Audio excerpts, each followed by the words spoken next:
Good afternoon. Hello from the MSU Alumni Association. My name is Lisa Parker, and I'm the Director of Alumni Career and Business Services for the association.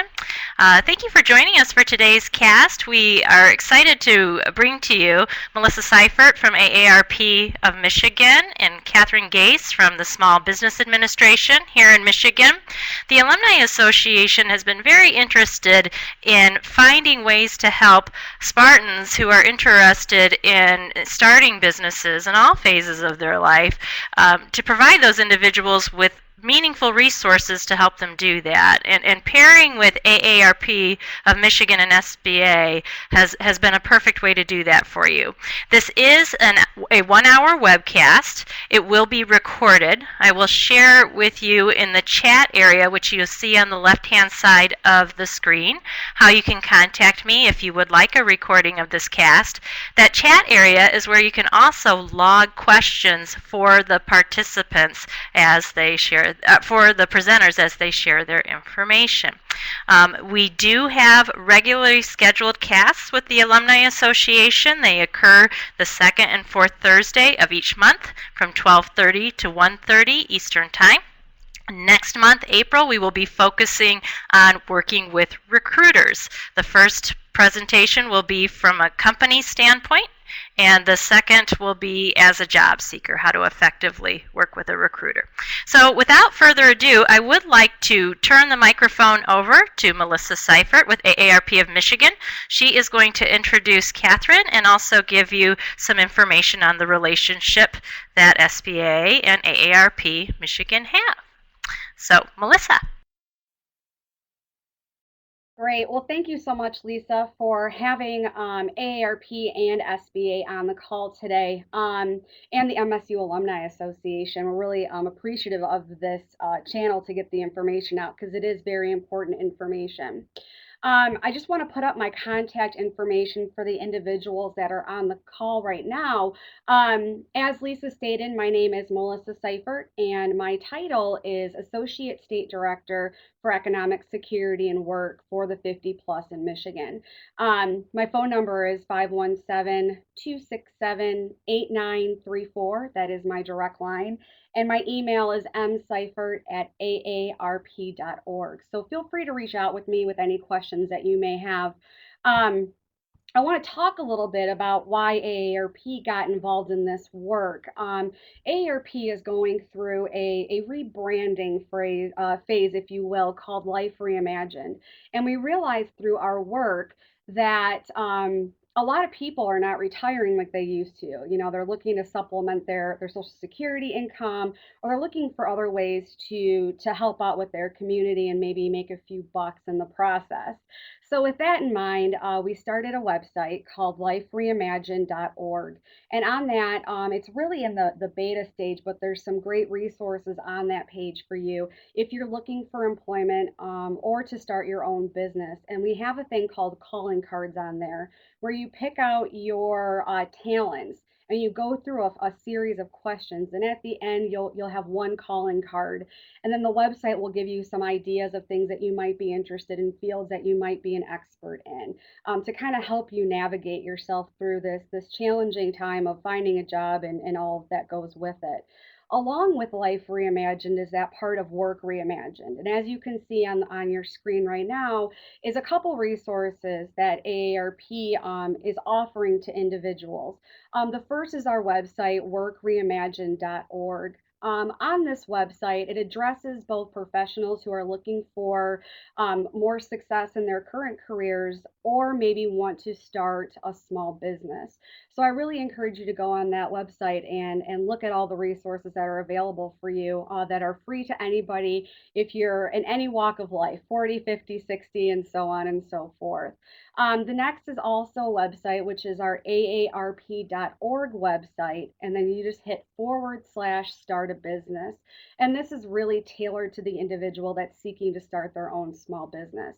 What you'll find on this webpage page are quizzes to see if you're prepared to start a small business, what information you may need to provide to start a small business, different resources that are really going to get you from your current job to thinking about starting a small business. So again, this is a great fresh start. We have partnered with the SBA on this because they can really get you to that next step of funding. And I'll let Catherine talk about that in a moment. So hopefully you'll check out that website. And the final part of this work reimagined branding that AARP doing is our connection with LinkedIn. I hope that you are all involved in LinkedIn in some capacity. It is a great avenue to connect with other potential entrepreneurs and even find some individuals that might be interested in funding your small business. Who knows? So it's just a great networking opportunity. But on LinkedIn, we have an actual page on LinkedIn that will really go through different tips to starting a small business, way to connect with other people, potentially live events that are going on that will give you the opportunity to connect with people face to face that have also started a small business. But also on that Work Reimagined page, I'm going to go back to that a second. There's a link to LinkedIn that will show all of the partners of companies that have partnered with AARP, forgive me, that see the benefit of a mature worker, and will actually post jobs on our Work Reimagined page. So look at that as well. It's a great resource. Finally, I know some of you are not all from Michigan, so I would encourage you all to go to our aarp.org website to look to see if there is a state office near you that you can call for additional resources. AARP is located in every single state, so there is somebody like me working for all of you in your respective area. So I really hope that you will reach out to them as well, and you'll find that information on our aarp.org website. Last but certainly not least, I want to offer you another avenue to go down for additional resources. AARP is hosting in our Mentor Month series, our Encore Entrepreneur Mentor Month series, a couple webinars that we hope that you will partake in. Our first is on April 2nd, and it's geared towards people considering entrepreneurship. And that begins at, you can register for that at the aarp.org/start a business. And the second one is on April 9th. And that one's at 7 p.m. And that's geared for current entrepreneurs who want to grow their business. So if you're unable to attend this webinar, or if you're looking for additional resources outside of what I provided today, these would be two great places to go to receive some more information. So without further ado, I want to get really to the meat and potatoes and let Catherine talk about what the SBA offers. So Catherine, why don't you take it away? Thank you so much, Melissa, and thank you, Lisa, for asking us to present along with Melissa. And good afternoon, everyone. As Lisa had introduced me earlier, my name is Kathy Gase, and I'm with the Small Business Administration, and I'm delighted to be here. I would like to share some of the programs and services that SBA offers. But before I get into the presentation, I just want to acknowledge the great partnership that AARP and the SBA have developed over the past year. Nationally, our agency has entered into a co-sponsorship or cooperative arrangement where we have agreed to work together to put on, present seminars for the 50 plus audience who are thinking about starting a business. We know that that age group has years of experience and talents and possibly also the financial wherewithal to start and grow successful small businesses. So we couldn't be more delighted to be partnering with AARP. And at the end of the presentation, Melissa will share with you some of the upcoming programs that we have here in Michigan. So let's get into the SBA presentation. Who is the SBA? Well, we are the preeminent small business support entity in Michigan. As you probably know, we're a federal agency funded by Congress, and our sole purpose is really to help entrepreneurs start, stay in business, grow their businesses, be successful, contribute to the tax base, and most importantly, to hire people and create jobs. That's really what we're all about. We've been around since 1953, and hopefully we have a long future ahead of us helping entrepreneurs realize their dreams throughout the country. We like to say in Michigan, our vision is to deliver customized, proven programs to communities in every corner of the state, and we literally do that. We have embarked on a campaign to be present, proactive in every county in the state through our partners and by us being on the ground. So we really support entrepreneurs throughout the state. And for those of you that are out of state, there's an SBA district office in every state in the nation, and in many states there are more than one district office because of the population size or the geographic range. And so you can log on to sba.gov and click on your state and find local resources, get information about your local district office. So as much as I speak about Michigan in this presentation, the programs that I talk about are national and are available in every state and every district office.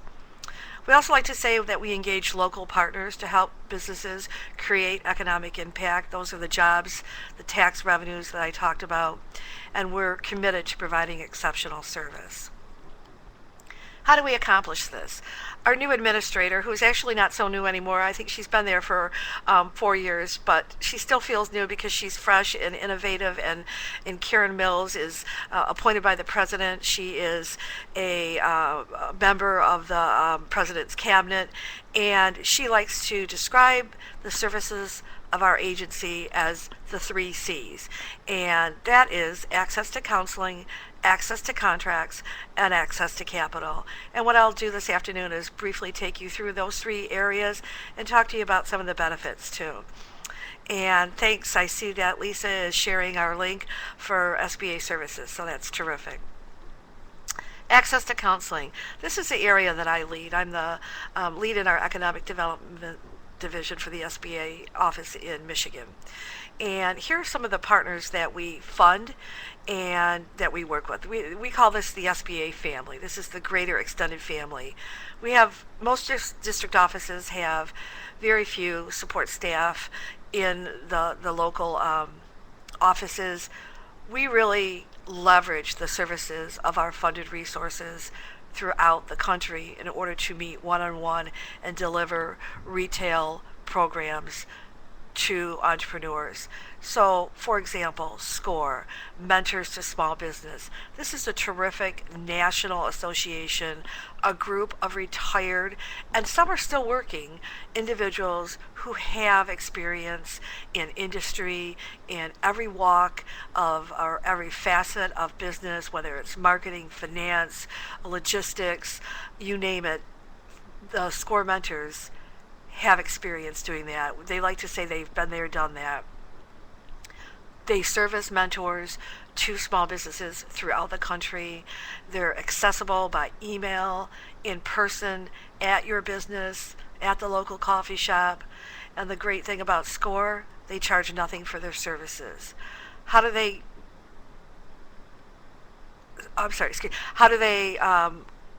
relate to SBA? We provide some funding to SCORE simply to administer their program. None of the counselors get paid.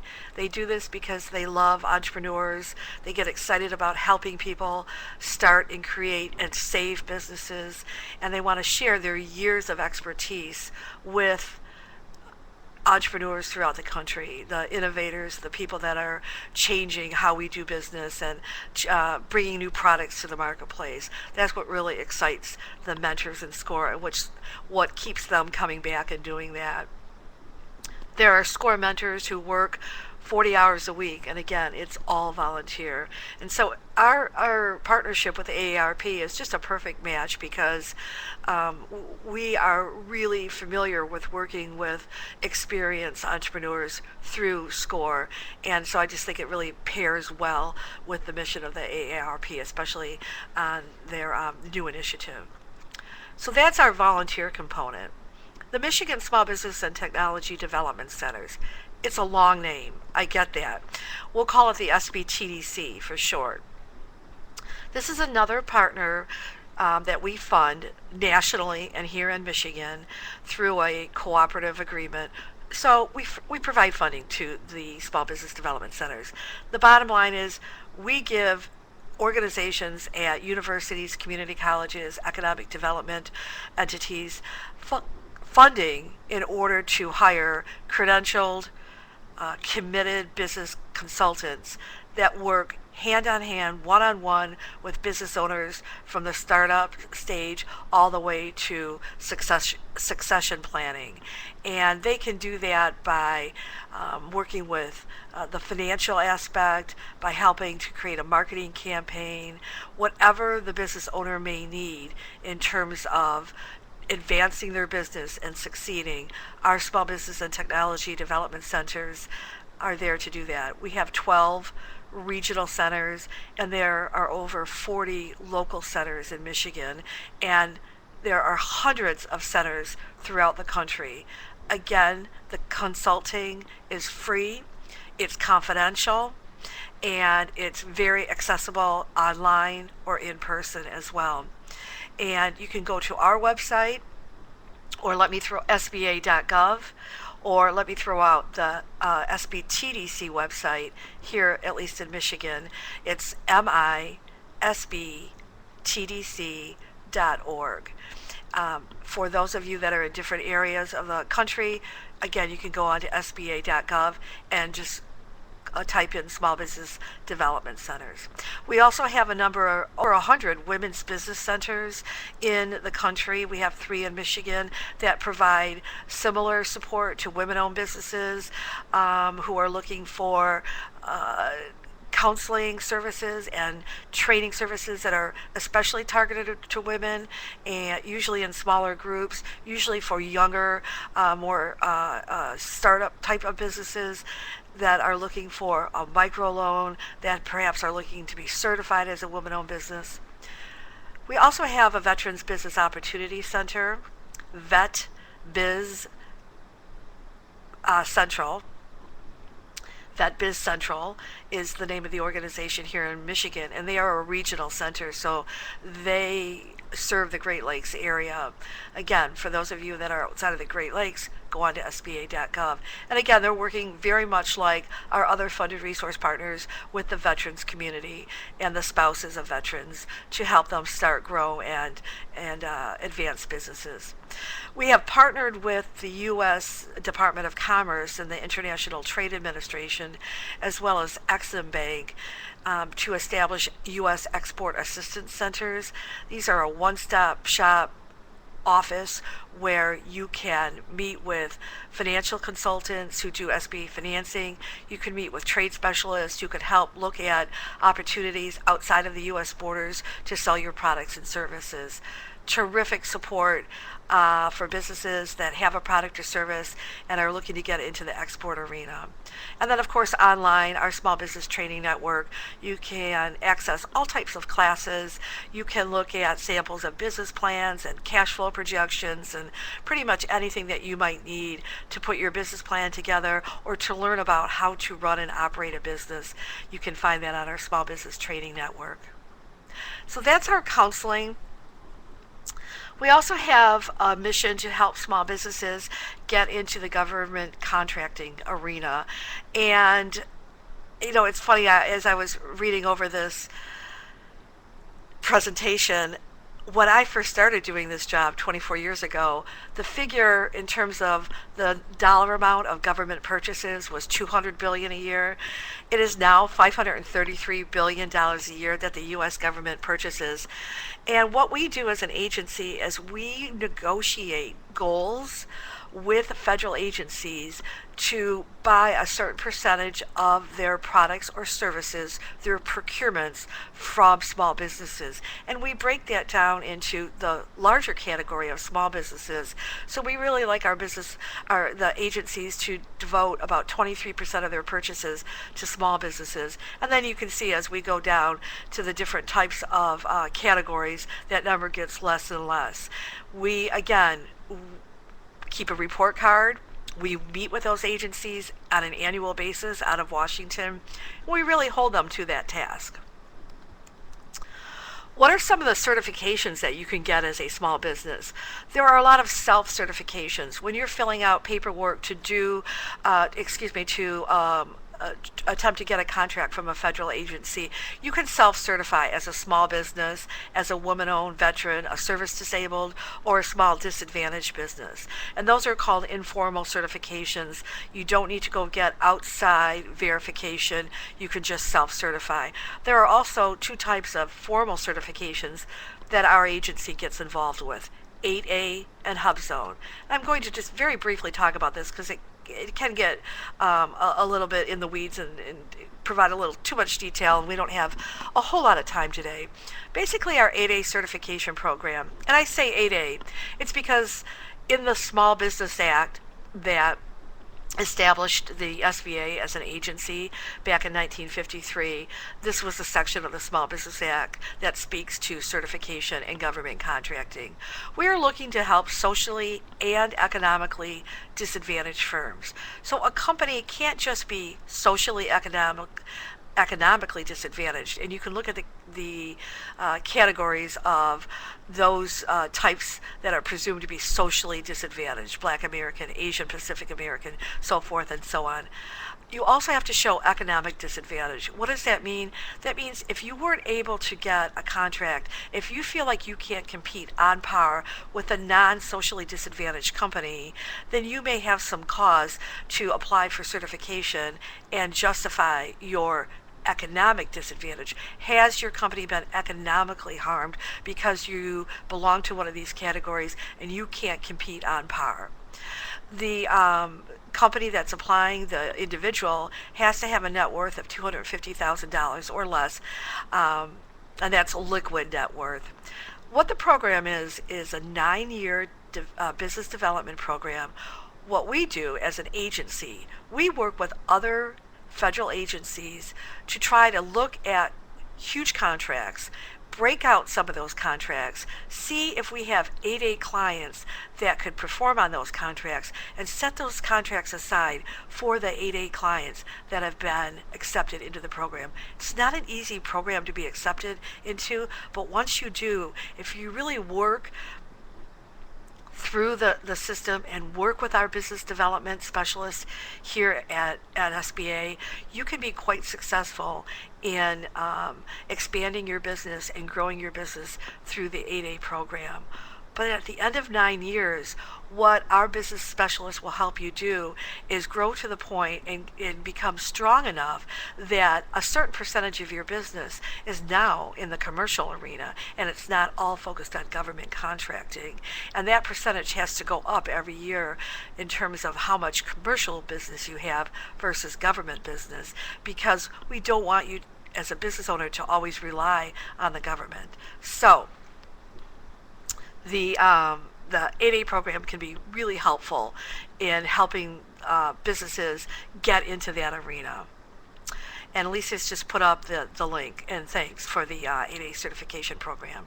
HUBZone is a different kind of program where we are looking at small businesses that are located in what we call historically underutilized business zones, or HUB zones, meaning that they meet certain low income or high unemployment criteria.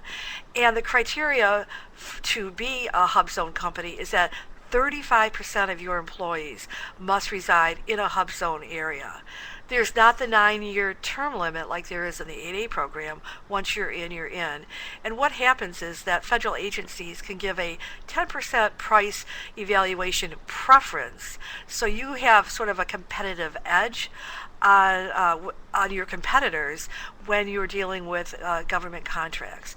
And in Michigan alone, we have 289 HUBZone businesses.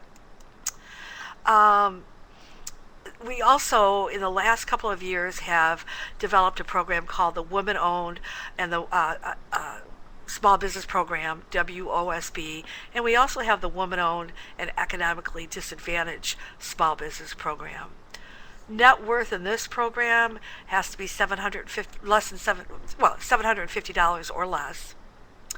And the key is that the ownership and control has to be 51% woman-owned and controlled.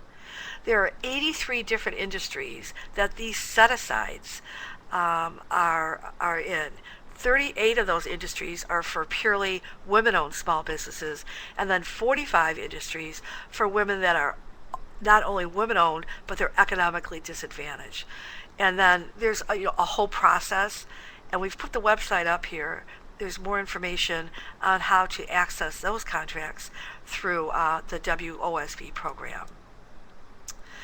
I'm not going to go through every one of these because I see time is really creeping up on us, and I definitely want to get to lending, which is really what SBA is known for. But there are certain steps that you need to do to get started. And let me just point out two websites in particular. You must register in SAM, Systems for Awards Management. That's the starting point for government contracting.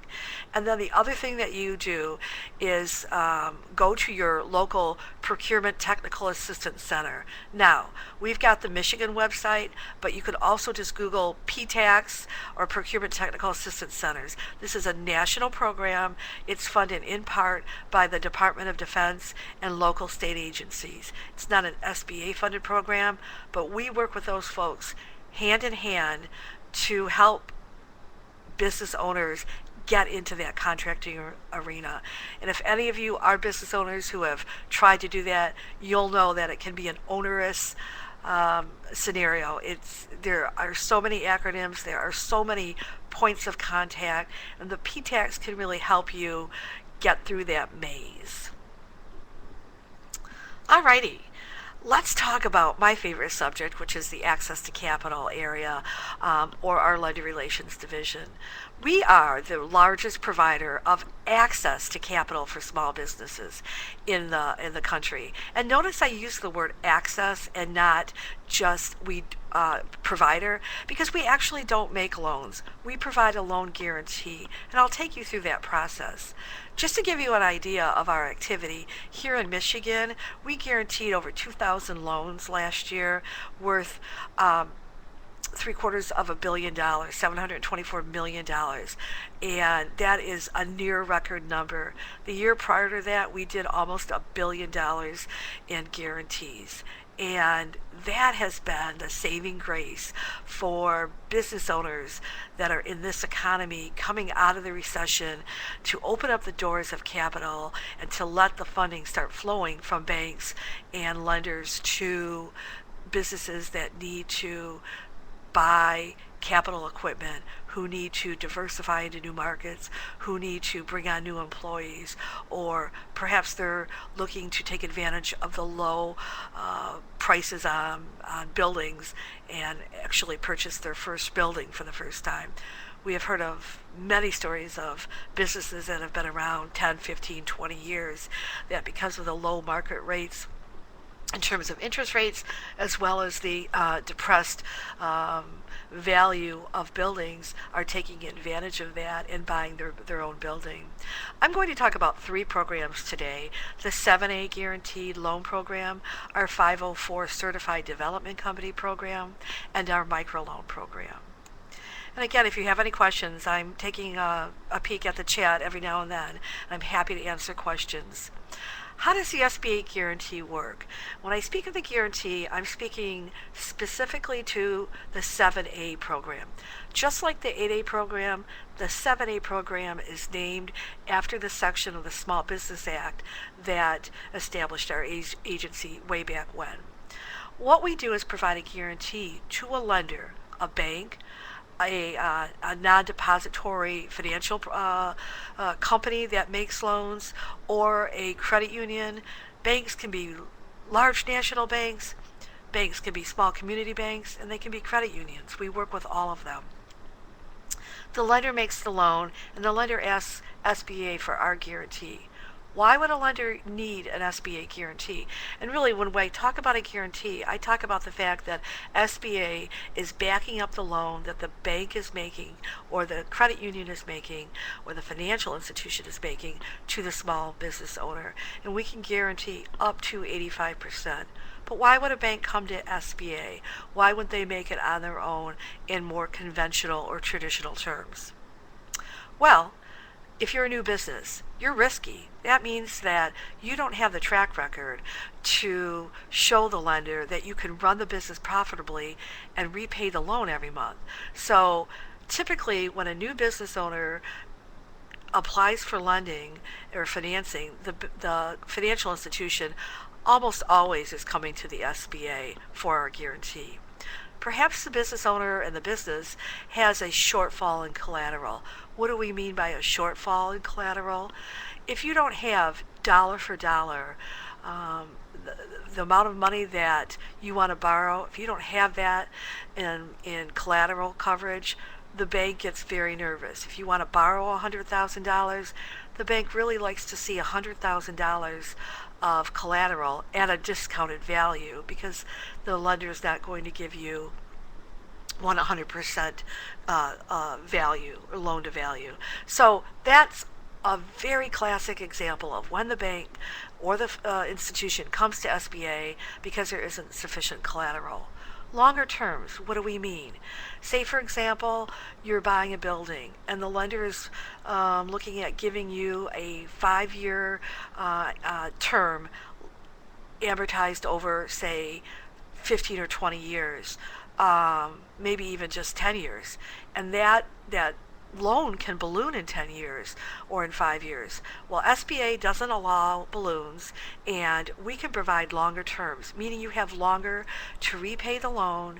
You have more money available for cash flow to run your business. So your loan payment is less every month. We realize that business owners need to do things like advertising and to buy product and to hire people. And so we want to make sure that their business is successful, which is why we help the bank get comfortable giving them longer terms. We obviously reduce the risk to the lender because we're there to back up that loan. What do we mean by industry risk? Well, there are certain types of businesses that lenders traditionally have shied away from. Gas stations, hotels, restaurants, just to name a few. Turnover is great.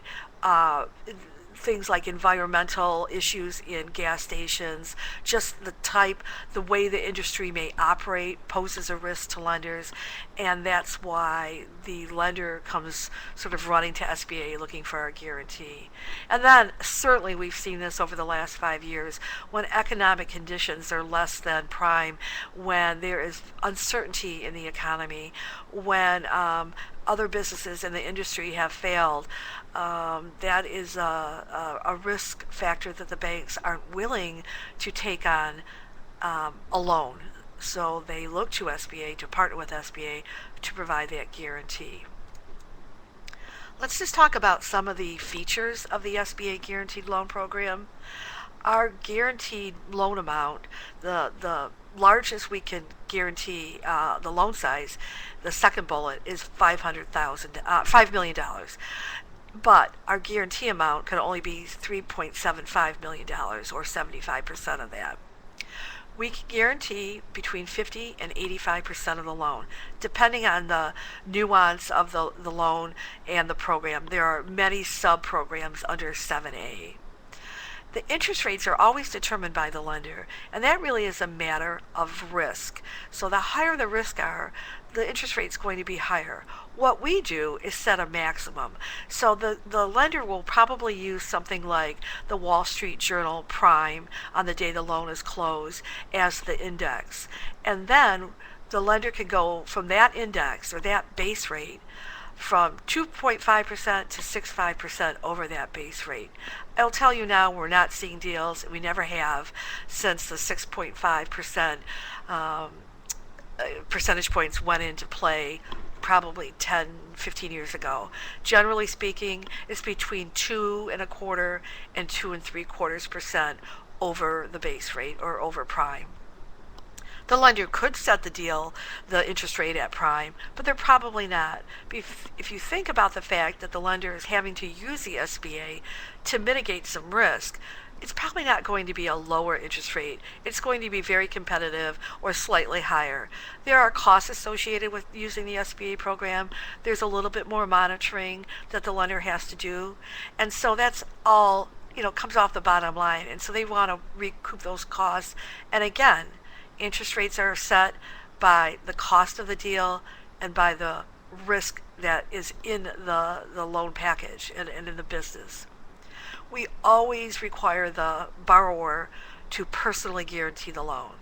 And if assets from the personal side are needed, because all the business assets have been pledged, and there's still not enough to get to that 1-to-1 ratio, we will look at the lender to ask you for personal assets, again, if they're needed. If you're unwilling to pledge your personal guarantee or personal assets, then that's a deal breaker, and we wouldn't be able to offer the guarantee to the lender. How does a lender determine whether or not a business can repay the loan? Well, they look at cash flow. They look at the projections of the business going forward for the next 12 to 24 months, but they're also looking at the historical financial statements, and they're trying to, if the business has been in existence, and they're trying to determine, is there enough money left over at the end of every month to repay the loan, and then certainly meet all the other business obligations, expenses, and debt payments. This is where, let me just stop and sort of connect this back to counseling.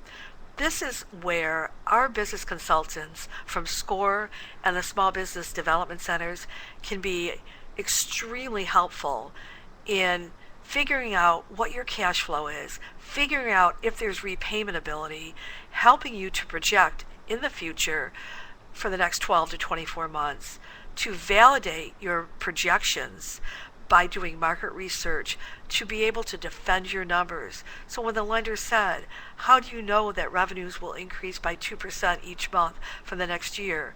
You can go back to the research that you have done with your business consultant and have a credible, validated answer to support those numbers. And that's key. Otherwise, the lenders really don't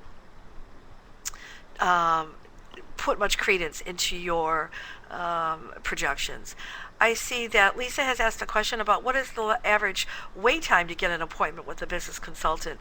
It really should be less than 2 weeks. It depends on the consultant and the area and how busy that schedule is, but it generally should never be over 2 weeks. And typically it's a lot less than that, quite frankly.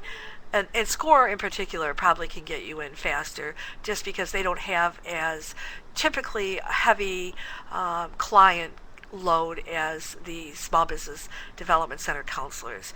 The difference between getting paid to do the job, like the Small Business Development Center counselors, and not getting paid and volunteering as the SCORE counselors, is that the paid consultants have very aggressive goals that SBA sets for them. And the SCORE mentors have goals, but they're not as aggressive. So they're busy, but they may be able to, there might be some wiggle room and flexibility. Continuing on, good credit is a must.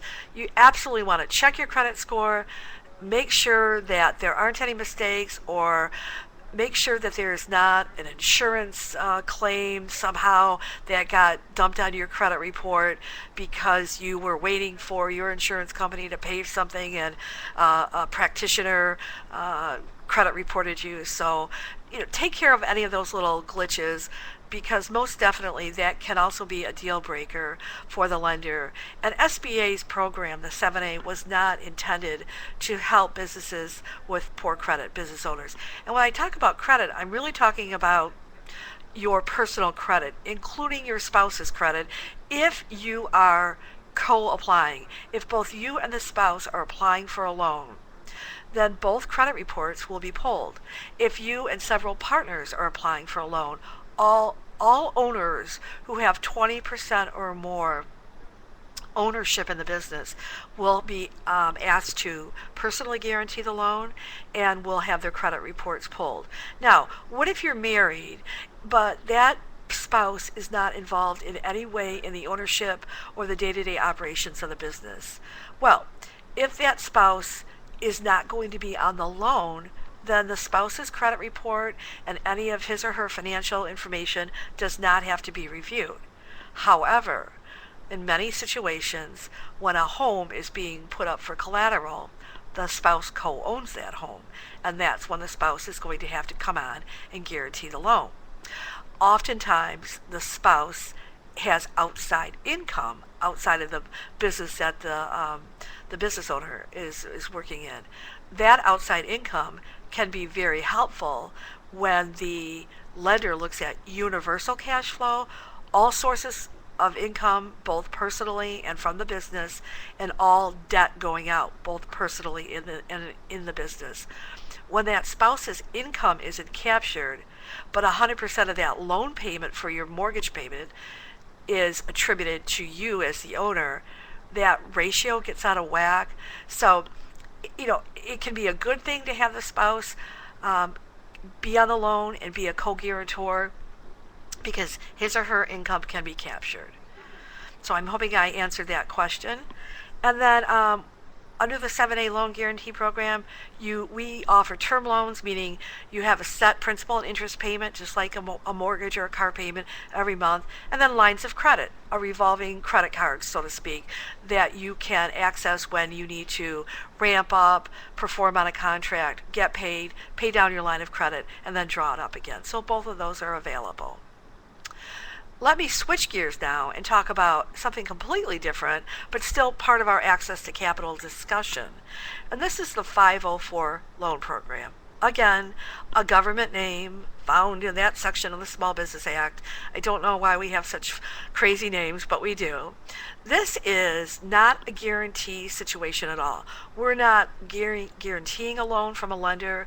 We are partnering with you as the business owner, with a certified development corporation or company, and SBA. So it's a three-way funding scenario.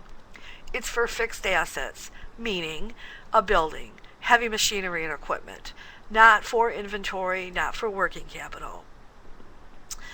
The loan is administered through what we call certified development companies, and they're located throughout the country, and they are certified by SBA to administer that program. How does the funding package work out?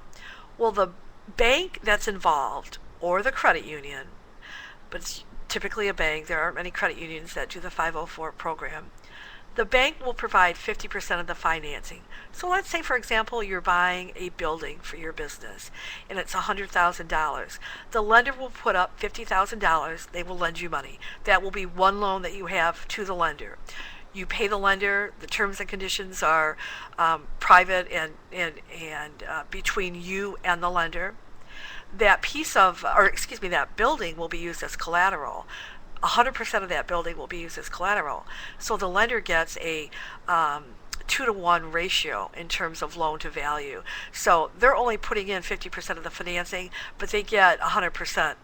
They love to be in that position. They have more than enough collateral in that situation. Then the certified development company sells debentures on the open market, and they raise money on behalf of the SBA.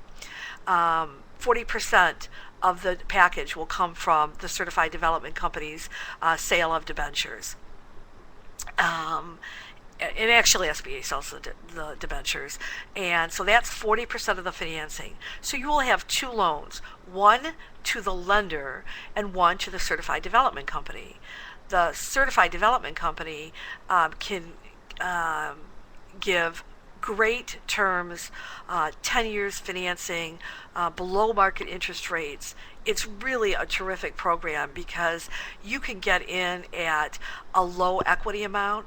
Typically, the program will require that you as the owner put between 10 and 15% of the loan or the deal into it as equity. And that is far below the 20 to 25 or even 30% that lenders are looking for in terms of how much money you have to come up with in a typical conventional loan program. The 504, we have very low equity requirements. The maximum dollar amount for the loan is $5 million. Again, there's no guarantee situation in this, so we're not looking at 75% or 85% guarantee. It's not a guarantee. So the loan can be $5 million, and then for manufacturing firms, that threshold has increased to $5.5 million. And Lisa's put some information and a link about that program up as well. On the opposite end of the spectrum is a program called the Microloan Program. And these are for small companies that needs a little bit of financing. They may be startups. They probably cannot get money from a bank or credit union because they're too new. They don't have a track record. There may be some blemishes in the credit history of the owners. That is nothing that a lender or any SBA Guarantee Program can overcome. But what we've created is a microloan program nationally that addresses those issues to try to get money out to the hands of small business owners that are running smaller businesses and have micro financing needs. Now, I don't think $50,000 is a small chunk of change, but in the lending world, it really is. And so what we do as an agency, we loan money to nonprofit organizations. We call them intermediaries. And the intermediaries have a lot of experience in working with micro enterprises, in lending money to them, so they borrow money from the SBA. They'll have a $300,000 loan with our agency, really low, below market interest rates. They will in turn relend that money to small business owners who need capital but can't access it from a bank. A small business must be declined by a bank for a conventional or an SBA back loan in order to qualify for a microloan. The maximum microloan amount is $50,000 and the maximum term is 6 years. The interest rate is always set by the microlender, and again, as you can imagine, since the risk is greater and the business owner is having to look for alternative sources of funding other than a bank, that interest rate is probably going to be higher, around the 8% area. The other feature of the microloan program is that the intermediaries provide what we like to say in government terms as technical assistance. What does that mean? It's counseling, it's support, it's working with the business owner to ensure that they're successful, and they are providing support in terms of looking at the business plan, meeting with the business owner weekly, monthly, to continue that successful road that they're on, because the microlender wants to get repaid, because if they don't get repaid, they can't repay the SBA, and then they're in a world of hurt. So they have a vested interest in making sure that the the micro enterprises are successful. This program again is national. It's in every state, and they vary among agencies in terms of some of their parameters and criteria. The intermediary or the nonprofit sets those parameters and the criteria. Well, I'd like to talk about how we accomplish delivering the 3 C's. We deliver it using the 3 P's. And this again is part of the mission of our office here in Michigan. Regardless of where you live in Michigan, our office is there to help you. We are proactive in reaching out to business owners. I'll talk about something in a minute that we're embarking on. We're present in communities throughout the state. While we have one office in Detroit, our partners that we fund, like our women's business centers and our microlenders, our small business development centers and SCORE, are in communities throughout not only Michigan, but the United States as well. And we want to partner with organizations to help you succeed, such as the certified development companies or the microlenders.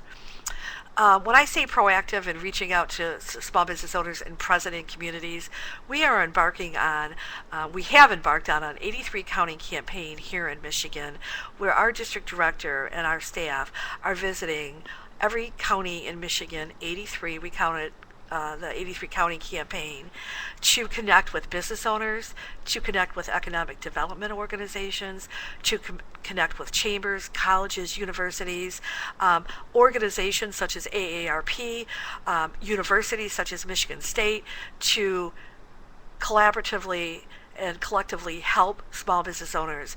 And we want to bring programs to communities that are of value and that are relevant, and that bottom line can help business owners grow and succeed. So I've put some information. You can find us at sba.gov/MI. We're on Twitter and we're on Facebook. And I see that I have a mistake in this slide. It should be facebook.com/Great Lakes. So forgive me. And if you have stories to share them on our Facebook page and on our Twitter page as well. And now let's celebrate the success of small business. Every year for the last 9 years, SBA has been a proud supporter of a program called Michigan Celebrates Small Business. And it is the state's premier small business awards event where we recognize successful small businesses and the organizations that support them.